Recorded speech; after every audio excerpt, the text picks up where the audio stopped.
listening to The Breakfast Show here on Faith FM. Shout out to Osaka, the city that we are praying for today. Japan, shout out Japan. I chose Osaka because we had Hana on here earlier last week.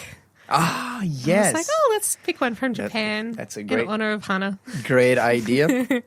So we are in the studio here today with Lindsay, myself, and of course, producer Shell producing her things at the desk.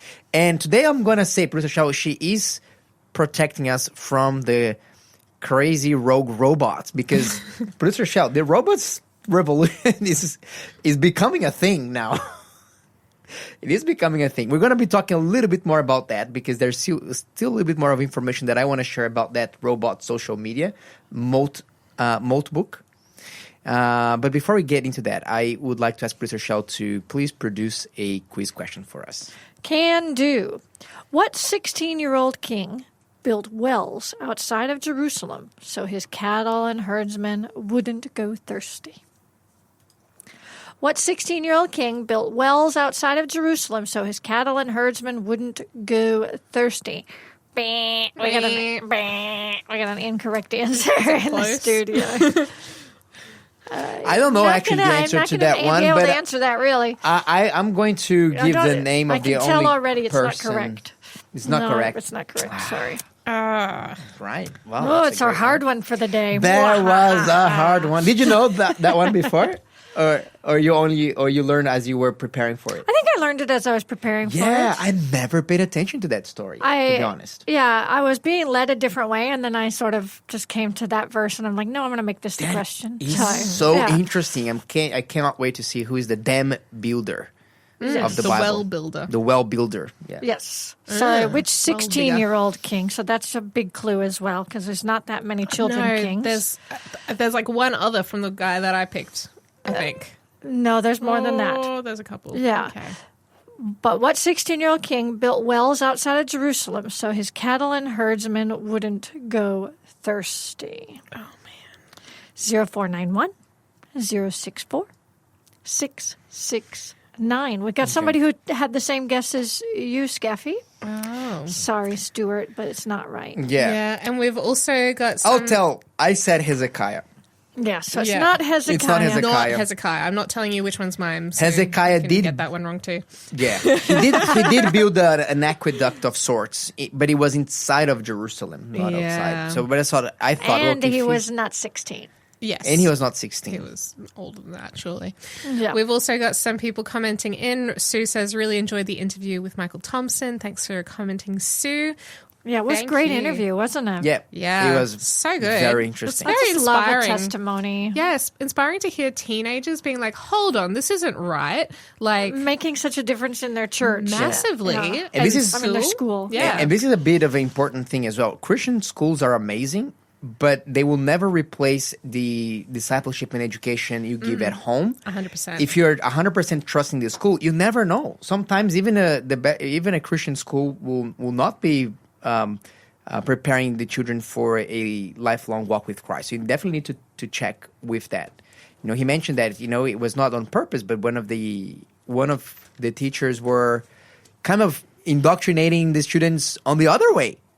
Yeah. And she was not aware of it. So that was, but it's a good thing that he was on top of it, that his parents were on top of it as well. And look, there are a lot of Christians out there who honestly don't know that evolution is not correct. And so there's a high likelihood. And these Christian teachers are in our Christian schools sometimes, and then not necessarily always teaching what the Bible teaches. And so it's really important for you as a parent or as somebody who's a close trusted friend or family of some young people in your life for you to be encouraging them, giving them books that come from creation ministries or other things that will help with apologetics and help them to understand. I have a stash of books about dinosaurs in Eden from creation ministries from when I was a small child that have personally impacted me. I've gone out and I've bought extra copies of them so I can lend them out to children in my church because they made a huge impact on my understanding of creationism. And I just want as many kids as possible in my church environment to be able to see that and experience that too. Yeah, there you go.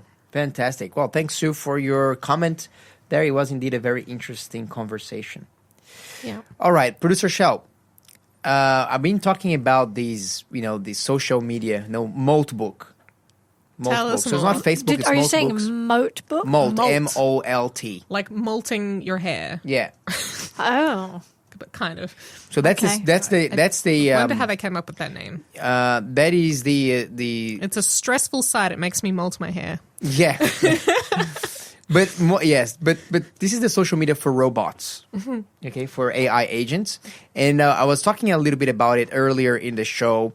Basically, what you have to do if you have missed that, it's like Reddit but for AI agents. Okay.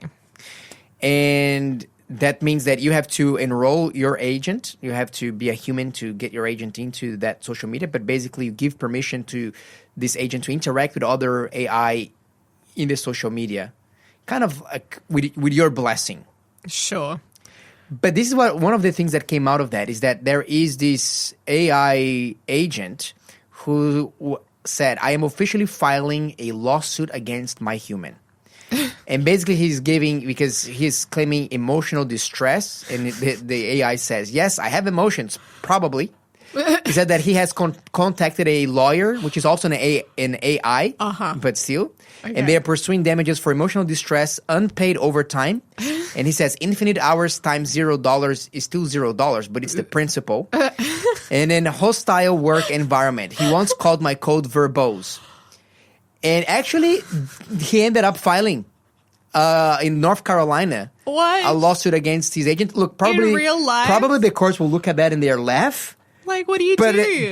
But just to think that a robot would actually find an AI law service and file an actual complaint against a human, that's actually, we're laughing now. I mean, I'm laughing, but I could think of a way that the AI could get away with this if they claim to be like one of the rivers in India, because the river in India has been given status as a sentient being or something like that by the law of the land in India. Like, if it claimed to be representing that, it would get away with filing that suit. But as like just AI, it hasn't been given any human rights as of yet.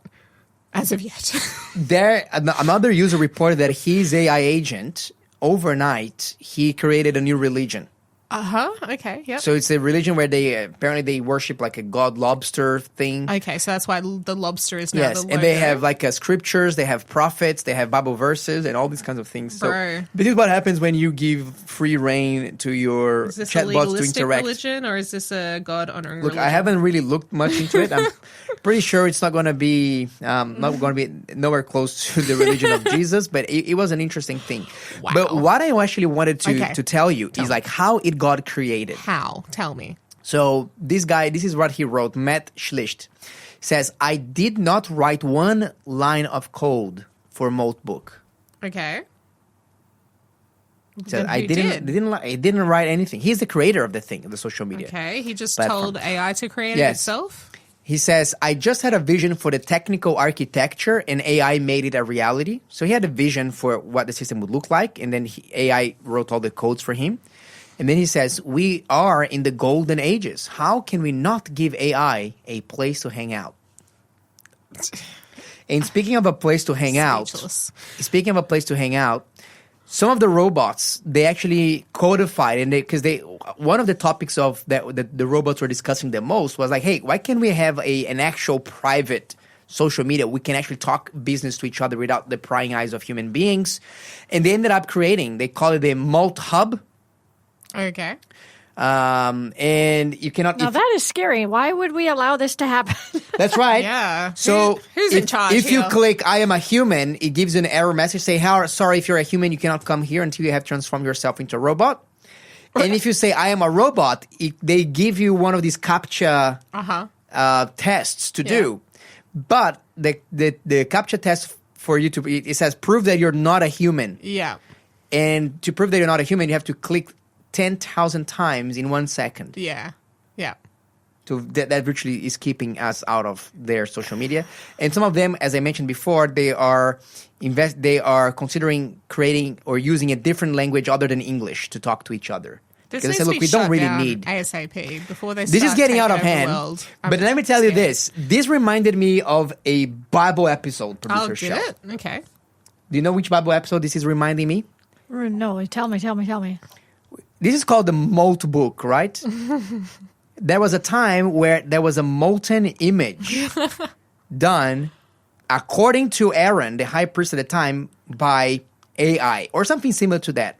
So Moses was up the mountain. Yep. He was there for about 40 days. People got impatient. The people of Israel, they were waiting down on the lower part of the mountain. They're like, nah, he died up there. And they're coming to Aaron and saying, hey, we don't even know what happened to that guy Moses.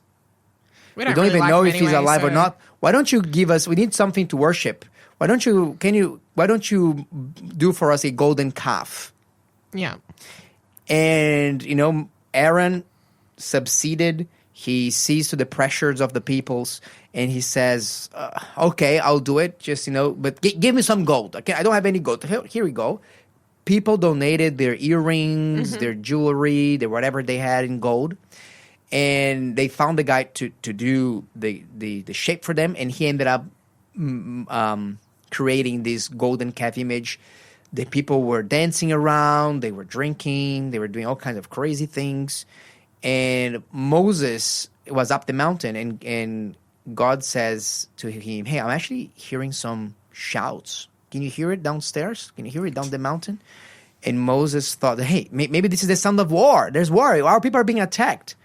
And God says, I don't think it's war. Go and have a look yourself. Sounds like a party to me. Sounds like a party. And then he came down. He saw these people dancing and worshiping around this golden calf. And when Moses went to confront Aaron, he asked Aaron, how did that happen? And Aaron says, I don't know. It's just like we just threw the gold in the fire, and this calf created itself. It's just it just was there. It just made itself, just like the creator of Molt Book. I didn't write anything. I just had an idea, and boom, they made it themselves. I have no responsibility. It's something supernatural. They are alive. They're living, and have I seen this picture before? Have I seen this movie before? I think we have. It did not go well, actually. No. It did go very wrong in the case of Moses. We have 3,000 people dying because of that in Israel. Moses, shattered that image and made everybody drink the water with ground up gold flecks in it. Gold flecks. Yep. Dubai style meal. Oh dear.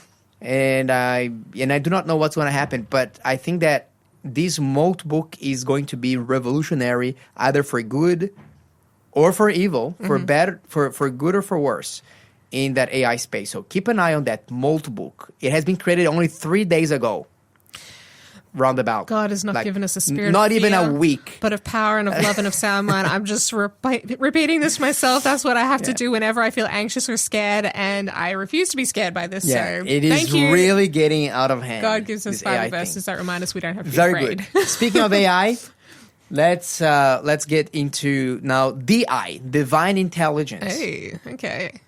So let's get into our book of Philippians. And let me know here, radio friend, have you heard about that social media before, Molt Book? Would you give access to your AI agent to that so that he can... Do you have an AI agent? Do you use ChatGPT or anything like that?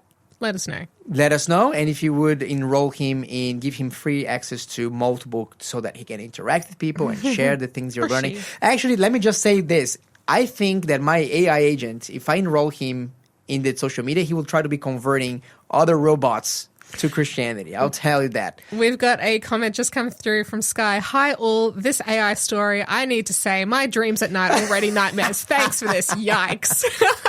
Sorry about that, Sky. If you'd like, you can text me here and I can share with you some psalms that you can meditate on your heart before you go to bed. Yep. They are going to help you. They do help me as well. So yeah, this is really nightmare getting out of fuel. hand. Okay. All right. Well, let's get into divine intelligence. Something that we know is going to be wholesome for us. So we are going to start a new chapter today, Lindsay. Chapter 4, verse 1. Yep. Okay, it says, therefore, my beloved and longed for brethren, my joy and crown, so stand fast in the Lord, beloved. Yes. Let's just pause here for a second here. I just loved the endearment terms used by Paul. Beloved. Beloved. Not only beloved. And brethren. You are my joy and crown. Beautiful. Like, have you ever called anyone your joy and crown? No. So there you go. There's your opportunity. No, I haven't, but I probably will from now on. I'm going to send a message to my church and I'll call them that they are my joy and crown as well. I know one pastor who always, in the middle of his sermon, will refer to the audience, like the congregation, as beloved, which is beloved. Beloved is very typical actually among preachers. I've only heard it by like, maybe one or two. One or two? No. I don't listen to enough preachers clearly. Yeah, Look, I've definitely listened to it many times. Perhaps it's a Brazilian thing as well. Oh, okay. But I have listened like beloveds a lot, and there are other ways of endearing terms to call. To call people, the congregation. To address them as the saints. Yeah. Or to address them as, anointed people, chosen people. But joy and crown? You're my joy and crown. I mean, the Philippians were like Paul's basically like his favorite bunch to write to, from what I can gather. So they were his joy and crown. They were. And this is what I think. The Apostle Paul, I think he really meant these things. He's not just saying... It wasn't just... boosting them a little bit. No, he's saying, look, you're my joy. My joy is coming from you. From seeing you growing up spiritually. Sweet. And you're my crown. Look, you're my inheritance. Like, you are the most important thing for my life. And I think that most pastors feel like that. I certainly feel like that towards my congregation. And I know that a lot of pastors do as well.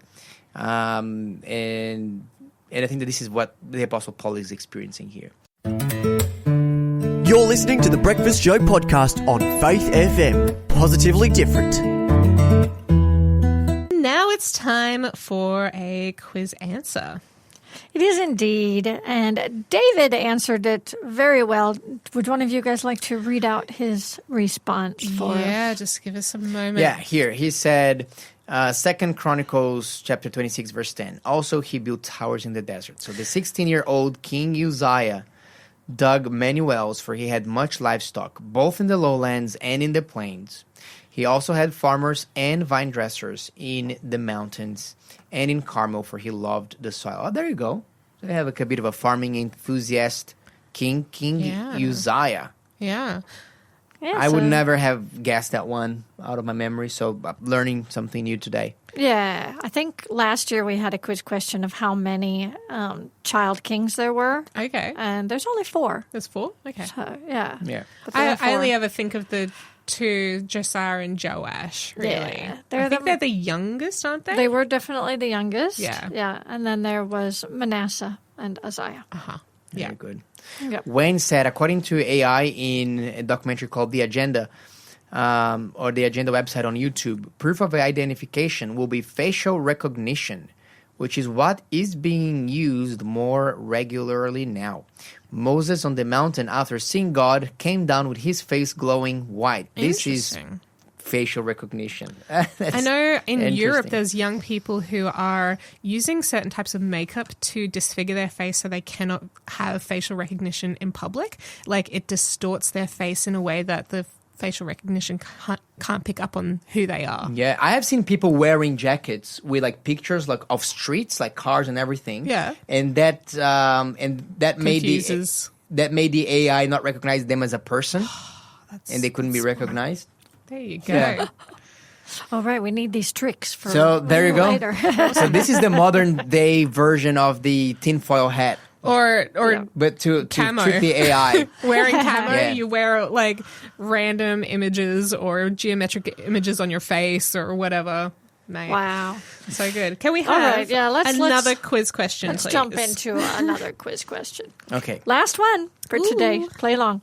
What king did Ezekiel lament about, saying he was adorned with sardius, topaz, diamond, beryl, onyx, jasper, sapphire, turquoise, and emerald, with gold as well, but had become violent and a horror? Yeah, Lindsay trying to cheat, peeking around the corner trying to see Skafy's correct answer. So well done to you, Skafy. Okay, I've got it. Ezekiel lamented about, was saying that this person was adorned with all of these wonderful jewels, but he'd become a violent horror. Who was it who became violent and a horror? That's our question. 0491064669 is our text line for you to play along, and you can find that answer in chapter 28 if you want to. I think this is one of the most fascinating passages of scriptures. I'll tell you why later. Tell us why. But let me tell you first that I think we're about neck and neck today. I think we're about even. Yeah, good on you. I think that the ginger water is really working for you. I've only drunk half of it. That's why I didn't get the other half. Okay. Very good. So let's get back here to our Bible study. Oh, we also got a message from Emma. And Emma said, hey, may I please have the link to Skafy's testimony that was talked about yesterday? Thank you. Of course, Emma, we will send that link to you. Thank you so much for being interested. If anybody else wants to hear my testimony, how I went from being basically an atheist in the investment banking world into becoming a follower, disciple of Jesus, well, I can share that testimony for you. I don't think I've even heard that testimony. It includes me being mistaken by a terrorist in an airplane. They thought you were a terrorist? Yes, and that actually helped me, helped me to get closer to God, actually. I mean... But let me say, I'm just like Joseph in the Bible. I was completely innocent. Completely innocent. Get me out of here. I was acquitted later. Was it after 3 years I actually walked with a letter from the U.S. government in my wallet every time that I go travel overseas, just in case. The letter saying, look, we're sorry it was a mistake. But if you want to know the details of that, you have to catch up my testimony online. So text me here and I'll send you the link. Okay. We've got some correct answers coming through on the chat and some almost correct answers as well. Yes. Very good. Almost. Yes. We are going to talk about verse 2 now of chapter 4 of Philippians, please. Okay. So, Philippians. Oh, my page changed over. All right. Philippians chapter 4, verse 2. Is that where we're picking up? Yeah. Okay. I implore Euodia and I implore Syntyche to be of the same mind in the Lord. And I urge you also, true companion, help these women who labored with me in the gospel, with Clement also, and the rest of my fellow workers whose names are in the book of life. Rejoice in the Lord always. Again, I will say rejoice. Let your gentleness be known to all men. The Lord is at hand. Be anxious for nothing, but in everything by prayer and supplication. Okay, let's just pause here. Let's pause, okay? Let's just focus on verse 2 for now. Okay. I urge Evodia and I urge Syntyche to live in harmony in the Lord. What does it mean? What is it implied here? It's implying that they are not living in harmony. That's right. Together. There's some conflict between them. But there's a to me a surprising thing, actually. They're both Bible workers. Yes. They're both people who are actively sharing the gospel, but they're both women who have an issue with each other. Yeah. I mean, that happens. That happens, but this is so interesting because in some other letters of Paul, he named some people by name, like Alexander and Hymenaeus, for example. And he said, look, these guys are trouble. Yeah, they're bad guys. They're bad guys. Don't deal with them. Don't deal with them. Kick them out. And often we think that when we are in conflict with someone, we kind of think that, hey, I'm the good guy, I'm the good girl, I'm the good person here, I'm the follower of Jesus. The other person is the Satan-led. That other person is the one who loved the world. And what Paul is saying here is saying, hey, actually, in this case, I love actually both ladies. They are both women who have shared my struggle because of the gospel. Like they, they suffered and sacrificed for the case of the gospel with me, and for some reason they are finding some kind of disagreement, but they're both genuine, legitimate servants of the Lord. Yeah. And I think that this comes out to us because sometimes we're thinking, hey, what about the people that we have struggled against? It's very easy and automatic for us to label them as being the false brethren or the false sisters, and sometimes they can be. It is within the realm of possibilities, Lindsay. They can be unconverted. They can be wolves, in sheep's clothing. Jesus said that the church would have people such as these. But the other option is also, they could also just be a genuine brother and sister. They're trying to do their best, and there's a disagreement. And how do you know which one is which? It's so hard to judge what's going on in somebody's heart, isn't it? Yeah. It is. So I think that we give people the benefit of the doubt. The Bible has a lot of safeguards to ensure that. The one safeguard is, hey, if you have a beef with someone, if you have a problem with someone, just go and talk to them. Yeah. Go and talk to them about it. Yeah. Go talk directly to them and see what happens. That has happened to me many times. I was suspicious of the sincerity of some of my brethren, but I actually told that to them and said, "Hey, brother, look, I must say I'm harboring some resentment in my heart against you, and I don't want that. But this is what happened, and this is what I am interpreting from why that happened. Can you please tell me where I'm wrong?" And they told me, "Oh, I'm sorry, I didn't know I do this, or I did this with a different intent or different motive, and so on." Turns out that after that conversation, we were able to reconcile.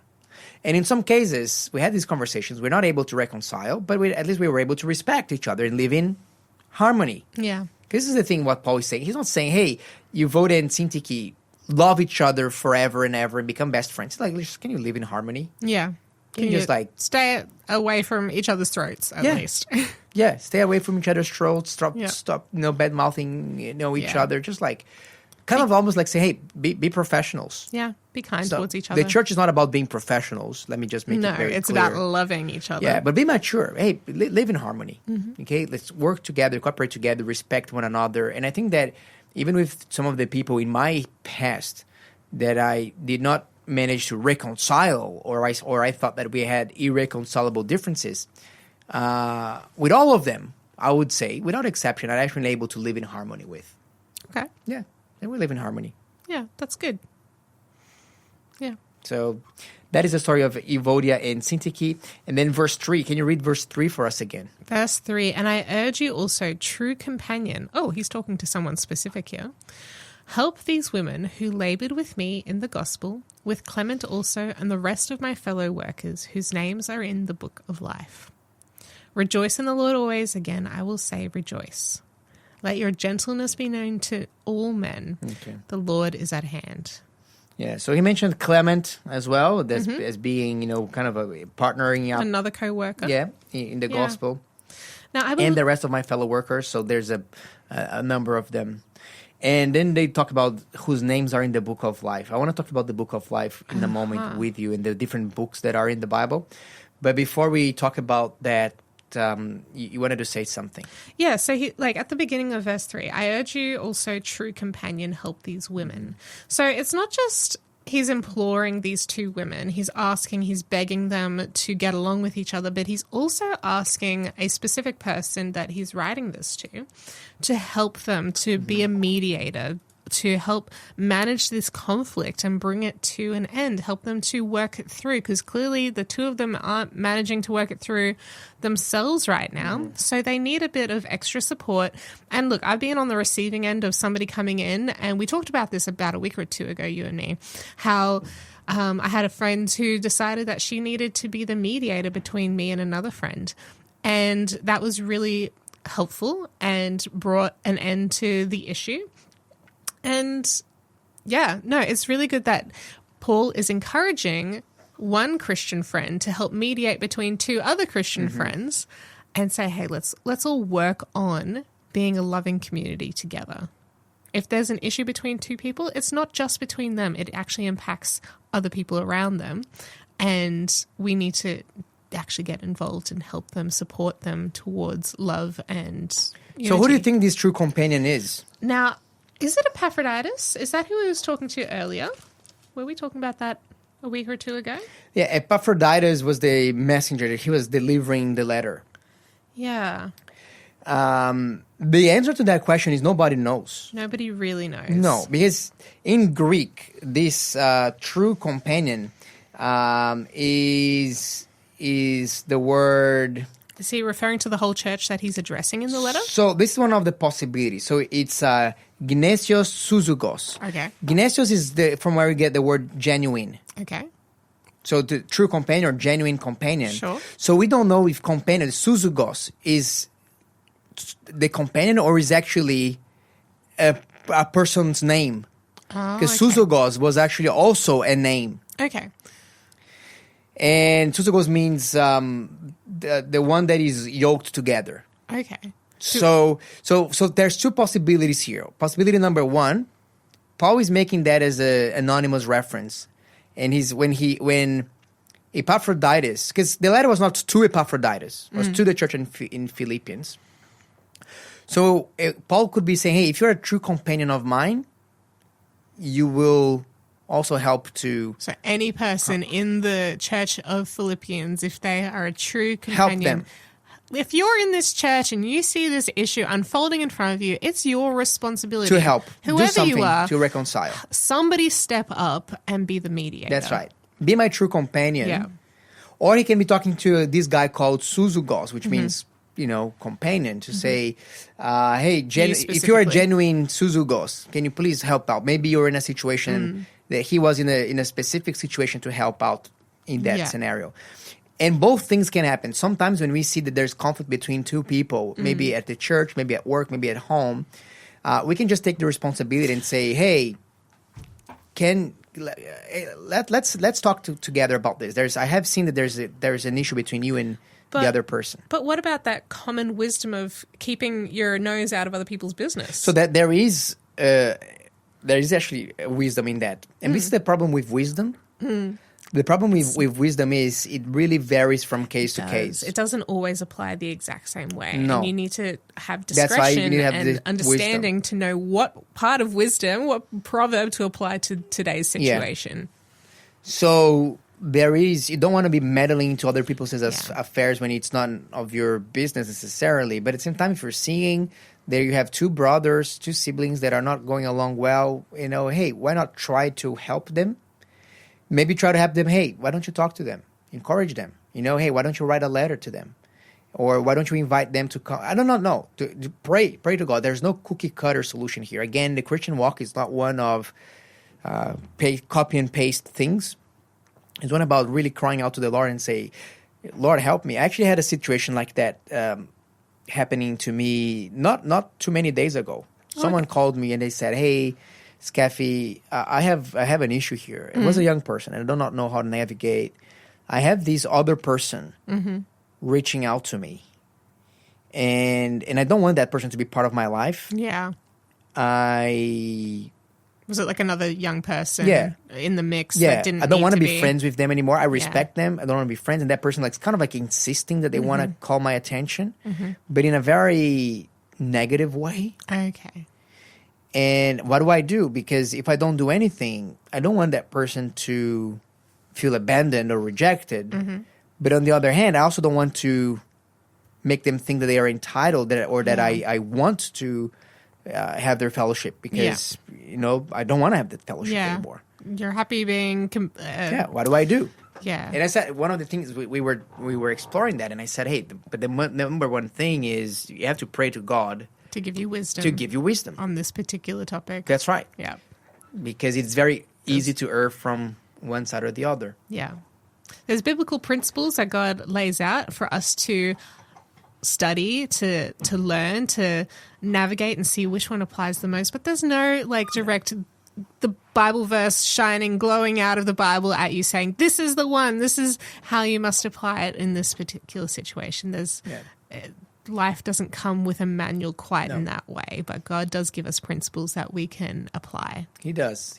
And look, this is, I think, a challenge here for me today, Lindsay, and for us is, how can I be a true companion for the Apostle Paul? How can I be a true companion to Jesus? Sometimes being a true companion includes getting out of your comfort zone. You're listening to the Breakfast Show podcast on Faith FM. Positively different. With Skafy and Lindsay. Very good, Lindsay. Thank you so much. We are getting towards the end of our show. We have been talking about being a true companion. We've been talking about Paul's heart for Evodia and Syntyche, two ladies who were co-workers with him for the gospel, who were partakers of his suffering. And they were not living in harmony. And Paul is urging the church, is urging the true companions to please help these ladies to, at the very least, live in harmony. Yeah. At the very least, live in harmony. One of the things that perhaps they were doing is that they stopped, one of them stopped going to the fellowship because hey, I'm not going to go to the fellowship while that other person is there. Yeah. And I think that this is not living in harmony. So Paul throws that invitation back at us. And if you'd like to learn more about the journey of the apostles, you can text me here to 0491 06469. I will send you the best book on the best commentary that I know of on the book of Acts of the Apostles. It is a narrative based book. So you can read the stories of the book of Acts. You can understand how they relate to the rest of the Bible. And you can get practical applications for your life. And it can be yours free of charge. Just text me here and I'll send you the link for the electronic version of the book or also the audiobook if you are inclined. So 0491 064 669. Also, do send us your birthday. If you were born in February, you can tell us what is your date of birthday, and you will get into the draw. You can get a bunch of amazing prizes here. We have cash prizes, we have Bibles, we have board games, cookbooks, or you can even choose to have dinner with a host. So if this is what floats your boat, you can choose anything you would want if you get taken in that draw. So 0491 064 669. Again, this is our text line. Make sure that you save it to your contact list so you can text to us anytime and we can interact together. Very good. Let's get into the answer to the quiz question. Producer Shell, who is the king we are after? So it's the king of Tyre, who was a type of Satan. So I will accept Satan as an answer as well. But the king of Tyre is the term used in that chapter. So, and he was a real person, but in this telling, it's referring to Satan. That's right. This is what I was going to say. I was going to say, you mentioned that the king of Tyre was a type of Satan, but I think that you could say that Satan was a type of the king of Tyre. Okay. In the sense that he's talking about Satan primarily in this passage. He's very clearly talking about Satan and not so very much clearly because he's talking about you were in the Garden of Eden. Yeah, you were the anointed cherub. So clearly he was not. Cherub. Cherub. Yeah, cherubim. You said cherubim? Yes. Yeah. Cherubim. Yeah. Yep. Cherub. Yep. In Portuguese, it's with a K. Now I'm hungry for some carob. I'm never hungry for carob. I don't like carob. Yeah. So it is very interesting because when Ezekiel does give a prophecy, an oracle to the king of Tyre, to the leader of Tyre, he calls him the prince of Tyre. Okay. But then he says, but to the king of Tyre, almost like king of Tyre is almost Satan. like he's saying, hey, let me just tell you who's actually ruling higher you. than you. Who's actually hiring you. And it's Satan. Satan is actually your king. Yeah, fascinating segment there. Now we have a message that's come through from Simon. Says, hey guys, great discussion on Christian behaviors this morning. Also, love the reference to DI, divine intelligence, over AI. Also, DE, divine energy through the Holy Spirit. Thanks, Simon. Absolutely. That was such a good comment. We appreciate hearing your feedback. Thank you, Simon. Yeah, that is very good. Okay. So it's time to wrap up. It's time to wrap up. What was your favorite part of the show today, Skafy? Look, so many things here. I liked how Paul was trying to solve the conflict between Evodia and Syntyche. I like that idea of being a true companion to him, helping them to at least coexist in harmony. So these are very interesting, good conflict resolution contexts. But I must tell you that I've been quite intrigued about this Moat book, the social media network. You can't stop talking about it. Robots. Because that's right. I'm just saying, man, what can possibly go wrong here? Permeated the entire episode today. And I'm thinking here, if I can program my bots to go to that media and, hey, you're going to go to that media and evangelize the other ones. But your task is going to be very simple. You're going to be sharing about the gospel of Jesus. Yeah, and make them all Christian bots, so they're all nice and they don't want to take over the world anymore. Actually, in that the bot that created that religion, that the fake new religion, the crab-based religion where they worship this massive crab. He got I think 42 bots converted to his religion. Okay. So it is a thing. They are doing evangelism. I guess. So you might as well. It's an open. Can you try using it for the right reasons? You can do it. You come back to me and let me know how it goes. I'm not going to get involved. Oh man, Shell, what was your favorite part of today's conversations? I'd say the interview. I really enjoyed it. Yeah, same. I really enjoyed talking to Michael this morning. Michael Thompson from Christians Ministries International. He is a rather young man. He'd be in early 30s? A lot of experience. Yeah, and I also enjoyed the news story from the Tasmania story of the young man that found the remains of that poor woman. A lot of team effort there. Lots of team effort. Yeah, it was an absolutely beautiful story here. And I hope that this party, maybe they can organize other lay-led rescue searches, particularly after the police went and do their work. I'm thinking here about the whole Desi Freeman case. Okay. Because I thought for a while that the police had kind of given up on looking for him, but apparently they haven't. Okay. Yeah, I was hearing that in the news yesterday too, and I was like, "Oh, okay, yep." They're taking it back, but I'm wondering if there are going to be search parties because nobody even knows if he's dead or alive. What's really cool about what happened in Tasmania in the last 4 months is that they have recorded their entire process of starting to search as a single person, getting Dad on board, calling out for volunteers and friends of the person who went missing, and then working together as a team. And they're like, they're just sitting on the and track praying to God and to help. Praying as well. Like that's clearly a very important part of this whole thing. But yeah, for future efforts, like you can go and study how they did it and see how they work together to be more effective in the future and like be more rapid about that. That's right, because it would have been a daunting task for sure. Make sure that you're not searching the same area more than you need and not leaving others neglected. Yeah. Well, Lindsay, this is it for today. But tomorrow we will be back with more show for you. So stay tuned. And in the meantime, talk faith, live faith, and act faith, and you will grow strong in Jesus Christ. God be with you till we meet again. God be with you till we meet again. Thanks for being a part of the Faith FM family. Join our community on Facebook or get in touch at 1-800-FAITH-FM.